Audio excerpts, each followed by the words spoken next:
Hello friends, welcome to my YouTube channel Suman nursing classes.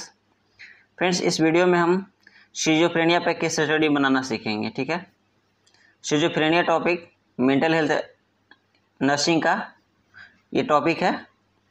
ठीक है, तो चलिए शुरू करते हैं वीडियो को। उससे पहले चैनल पे अगर नए हैं तो चैनल को कर दीजिए सब्सक्राइब, साथ ही साथ वीडियो को कर दीजिए लाइक।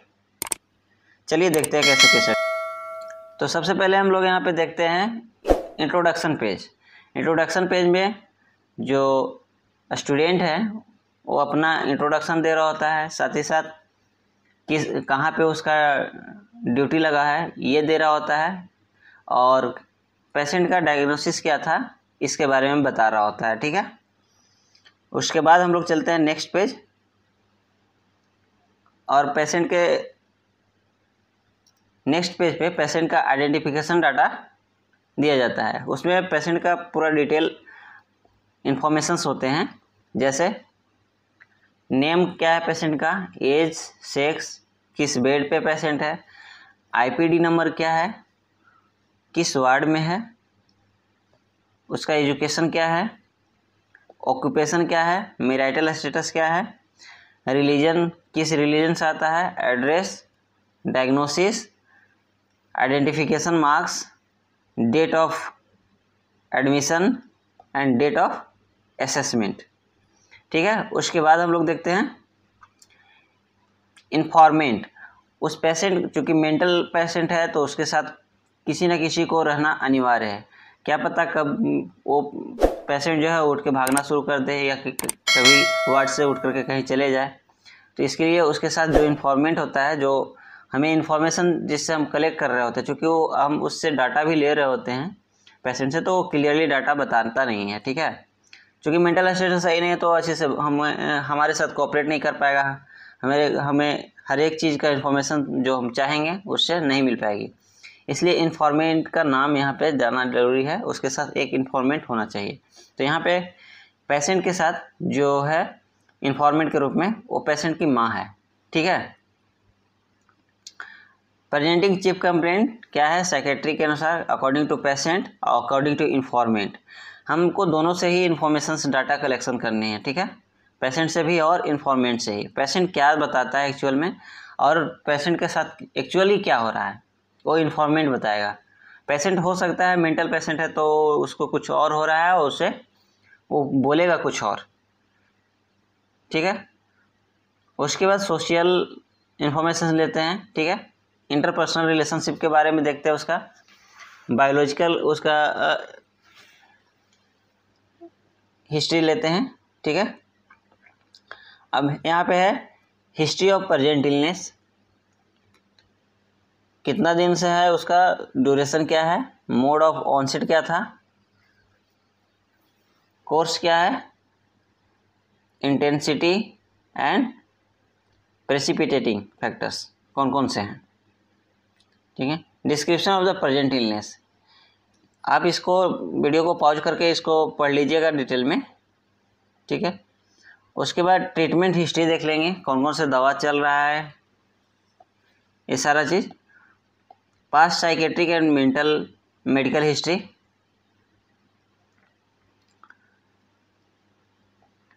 उसके बाद हम लोग यहाँ पे देख लेते हैं past surgical history, past medical history यहाँ पे है, हो गया फैमिली हिस्ट्री। ठीक है, फैमिली हिस्ट्री में हम लोग देख लेते हैं कि उस पेशेंट के फैमिली मेम्बर्स में कितने लोग हैं, उस सब का क्या ऑक्यूपेशंस है, कितना क्वालिफिकेशंस है, क्या रिलेशंस है, और उनका मेंटल स्टेटस सही है या उनका भी मेंटल स्टेटस सेम ही है। ठीक है, उसके बाद फैमिली हिस्ट्री के अनुसार ही हम लोग यहाँ पे फैमिली ट्री बना लेते हैं। फैमिली ट्री में यहाँ पे कुछ की पॉइंट्स दिए हुए हैं, कीवर्ड्स दिए हुए हैं, जैसे अगर नॉर्मली ये स्क्वायर के फॉर्म में होगा तो नॉर्मल हेल्दी मैन होगा। ठीक है, उसी तरह से ये अगर फील्डअप है इसके अंदर तो इसको हम लोग क्या बोलेंगे, पेशेंट बोलेंगे। ये अगर फील्डअप है, ये खाली है तो इसको हम लोग क्या बोलेंगे, हेल्दी बोलेंगे। और इसके अंदर में अगर ये फिलअप किया हुआ है तो ये क्या हो जाएगा, पेशेंट हो सकता है। और मैरिड का साइन इस तरह से होता है, इसका मतलब कि ये दोनों एक दूसरे से मैरिड हुए हैं, एक दूसरे से कनेक्टेड हैं, ठीक है। उसके बाद पर्सनल हिस्ट्री ले लेते हैं, प्रीनेटल हिस्ट्री, चाइल्डहुड हिस्ट्री, ठीक है। उसके बाद एजुकेशनल हिस्ट्री। आप चाहे तो वीडियो को पॉज करके नोट डाउन करना होगा तो नोट डाउन कीजिएगा, या रीडिंग करना होगा तो रीडिंग कीजिएगा। हर एक लाइन पढ़ूंगा तो वीडियो थोड़ा लंबा चला जाएगा, इस वजह से थोड़ा मैं इसको स्लाइड करके बढ़ा दे रहा हूँ। जहाँ ज़रूरत होगी वहाँ पे मैं आपको बता दूंगा।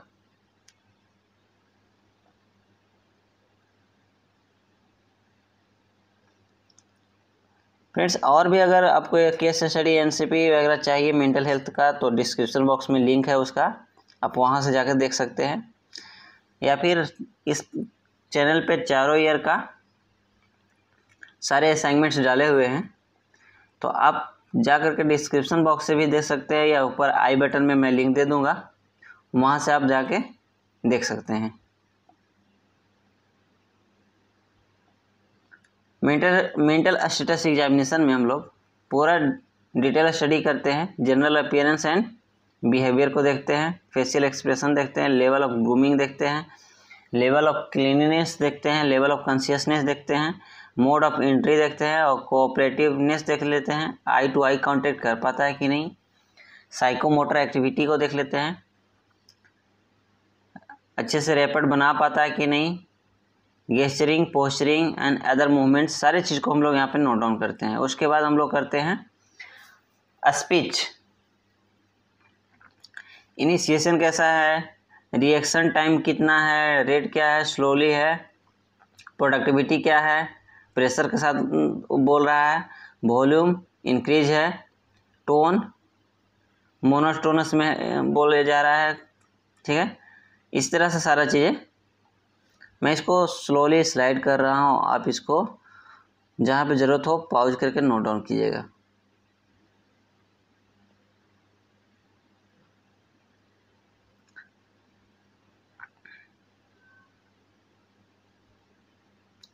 फ्रेंड्स, अगर चैनल पे आप नए हैं तो चैनल को सब्सक्राइब करना ना भूलिएगा, क्योंकि मैं इस पे नर्सिंग से रिलेटेड टॉपिक वाइज भी वीडियोस जल्द ही लाने वाला हूँ।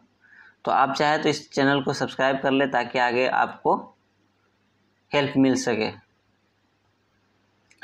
फोबिया, यहाँ पे हम लोग जो मेंटल हेल्थ एग्जामिनेशन करते हैं उसमें हम लोग ये देखते हैं, जैसे फोबिया का यहाँ एक टॉपिक देखे, फोबिया पे हम लोग कर रहे हैं, तो नर्स पूछेगी किससे, पेशेंट से, क्या आपको किसी चीज़ से डर लगता है।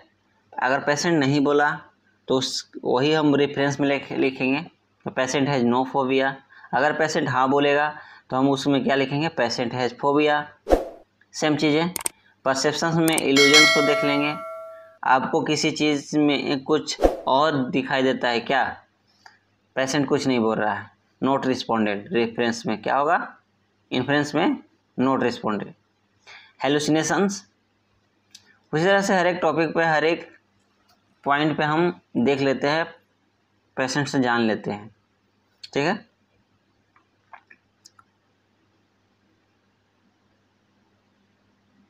Depersonalisation, cognitive functions,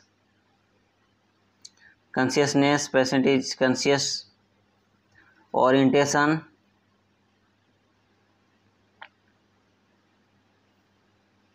attention, concentration, memory, immediate memory और रिसेंट मेमोरी।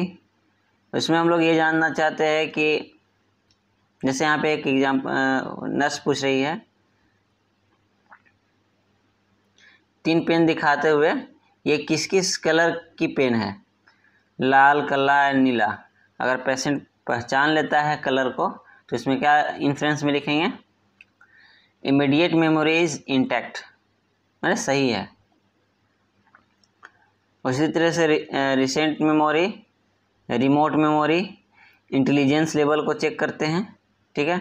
अर्थमेटिक एबिलिटीज को देखते हैं कि अच्छे से उसको जोड़ घटाव गुना भागा सब चीज़ आता है कि नहीं। एब्स्ट्रैक्शन देखते हैं,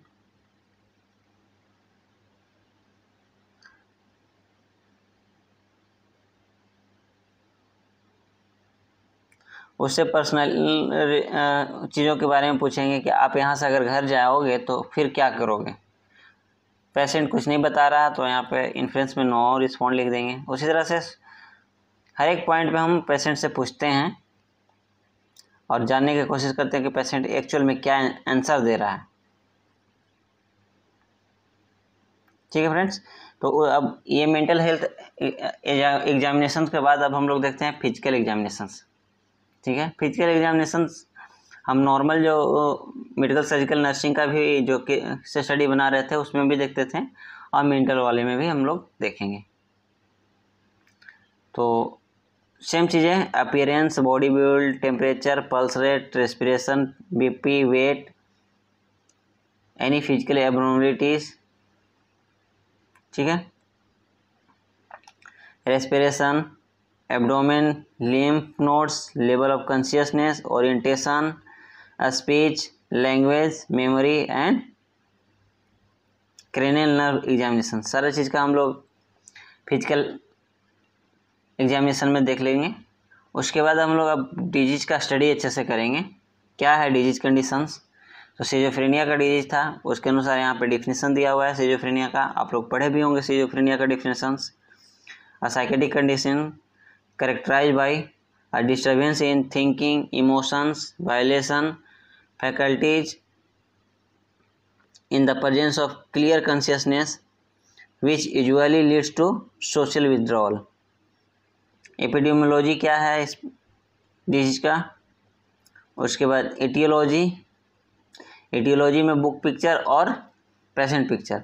बुक पिक्चर और पेशेंट पिक्चर में क्या मतलब होता है, ये थ्योरी क्या कहता है कि सिजोफ्रेनिया का अगर पेशेंट है तो उसके साथ क्या क्या हो सकता है, काउजेस, ठीक है, किन किन कारणों से हो सकता है, और ये हुआ पेशेंट को आखिर हुआ ऐसा क्यों, ये प्रैक्टिकल होता है और ये थ्योरेटिकल बातें होती है। ठीक है, तो वही होती है बुक पिक्चर और पेशेंट पिक्चर, तो इसमें ज़्यादा कंफ्यूज ना हो।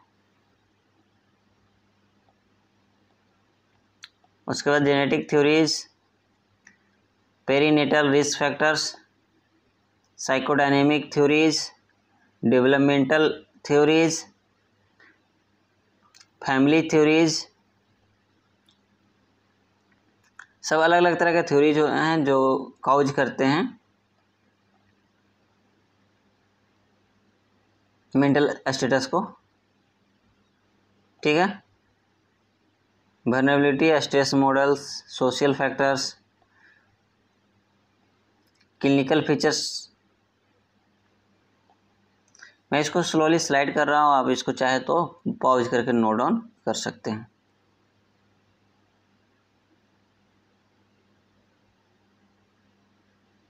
Thought and speech disorders, autistic thinking, loosening of the association, thought blocking, positive and negative symptoms of the schizophrenia. तो इसमें हम लोग देख लेते हैं कि पॉजिटिव सिम्टम्स उसमें क्या है और नेगेटिव सिम्टम्स क्या है। ठीक है, क्लिनिकल टाइप्स, कौन कौन से टाइप से सिजोफ्रेनिया के कितने टाइप्स होते हैं, सारा चीज़ इसमें हम लोग देखते हैं और सबका हम स्टडी करते हैं कि पैरानॉइड सिजोफ्रेनिया क्या है, डेल्यूजन ऑफ परसेप्शन क्या है, डेल्यूजन ऑफ रेफरेंस क्या है, डेल्यूजन ऑफ जिल्सी क्या है, इस तरह से डेल्यूजन ऑफ ग्रेंडियोसिटी क्या है। सारा चीज़ों को मैं पढ़ूंगा अगर तो बहुत वीडियो लंबा चलेगा, इसलिए मैं इसको स्लाइड कर रहा हूँ। वीडियो को पॉज करके पढ़ सकते हैं, नोट डाउन कर सकते हैं। ठीक है, ये सारी चीज़ें जो है ये सिजोफ्रेनिया के टाइप्स हैं।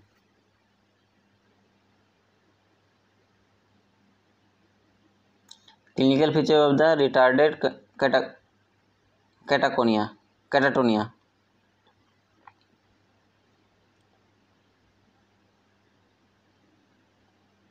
Residual schizophrenia, undifferentiated schizophrenia, simple schizophrenia, post schizophrenic depressions, diagnosis, इन सारी चीज़ों का हम कैसे डायग्नोसिस करेंगे, ये चीज़ें, और ट्रीटमेंट क्या क्या देंगे,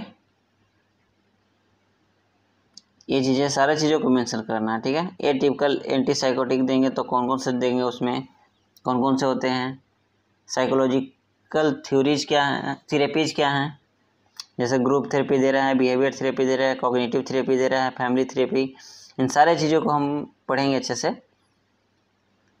स्टडी का मतलब ये होता है किसी केस को उठाया और उस पर डिटेल स्टडी कर रहे हैं, तो उसी को हम लोग बोलते हैं केस स्टडी। ऐसा नहीं कि केस स्टडी करेंगे तो पेशेंट को छोड़ देंगे, पेशेंट का केयर भी प्रोवाइड करना नेसेसरी है। प्रिवेंशन में प्राइमरी प्रिवेंशन, सेकेंडरी प्रिवेंशन और टर्शियरी प्रिवेंशन। उसके बाद अब आता है हम लोग का नर्सिंग प्रोसेस। नर्सिंग प्रोसेस में हम लोग देखते हैं कि कौन कौन से प्रॉब्लम हमने असेस किया है पेशेंट में, और उस पर नर्सिंग डायग्नोसिस हम कैसे बनाएंगे। जैसे डिस्टर्ब थॉट प्रोसेस था, तो उस पर हमने नर्सिंग डायग्नोसिस जो बनाया वो है disturb thought process related to biochemical factors and as evidence by delusional thinking, extreme suspiciousness of others. ठीक है, इसी तरह से पेशेंट फॉर वायोलेशंस, इस पे भी हम लोग नर्सिंग डायग्नोसिस बना लेंगे। Lack of interest in food, ठीक है, इंसोम्निया, इम्पेयर्ड वर्बल कम्युनिकेशंस, इन सारी चीज़ पे जब मैंने नर्सिंग डायग्नोसिस बना लिया तो अब हमारा काम है क्या, नर्सिंग केयर प्लान देखना। ठीक है, हम लोग देखते हैं nursing care plan. Nursing care plan में जैसे जैसे हमने नर्सिंग डायग्नोसिस बनाया था, उसी तरह से उसी नर्सिंग डायग्नोसिस का अकॉर्डिंग हमारा गोल सेट होगा, उसी के अनुसार हमारा प्लानिंग होगी। ठीक है, गोल और ऑब्जेक्टिव दोनों सेम चीज़ें हैं, तो यहाँ पे कंफ्यूज ना हो। असेसमेंट्स क्या किए हैं हमने पेशेंट के साथ, कौन कौन से असेसमेंट किए हैं, ऐसी चीज़ों को मेंशन करेंगे रिगार्डिंग दिस नर्सिंग डायग्नोसिस। उसके बाद हो गया इंटरवेंशन क्या किया है, इंटरवेंशन करने का क्या उद्देश्य था, वो रेशनल हो गया। और इम्प्लीमेंटेशन, तो वीडियो को कीजिएगा पॉज, और या तो आप रीडिंग कीजिएगा या इसको आप नोट डाउन कर लीजिएगा।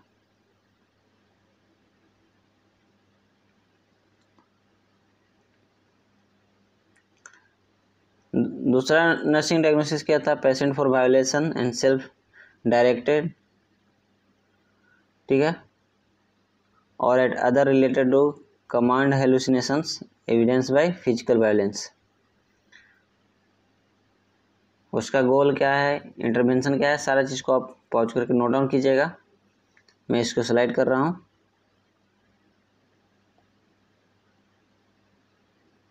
ठीक है, इसी तरह से 3 से 4 आपको नर्सिंग केयर प्लान बनाना है।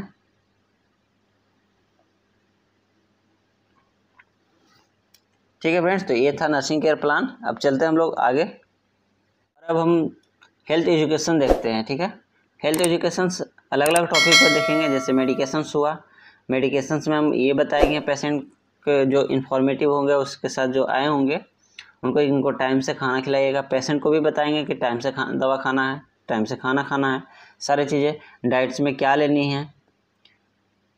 ठीक है, अच्छे से हाइजीन मेंटेन करना है।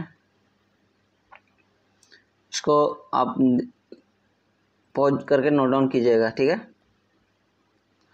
डाइट, हाइजीन एंड फॉलोअप के लिए कि कब कब आना है, रेगुलर चेकअप के लिए आपको आते रहना है। इन सारी चीज़ों पे हम उसे हेल्थ एजुकेशन प्रोवाइड करेंगे। ठीक है,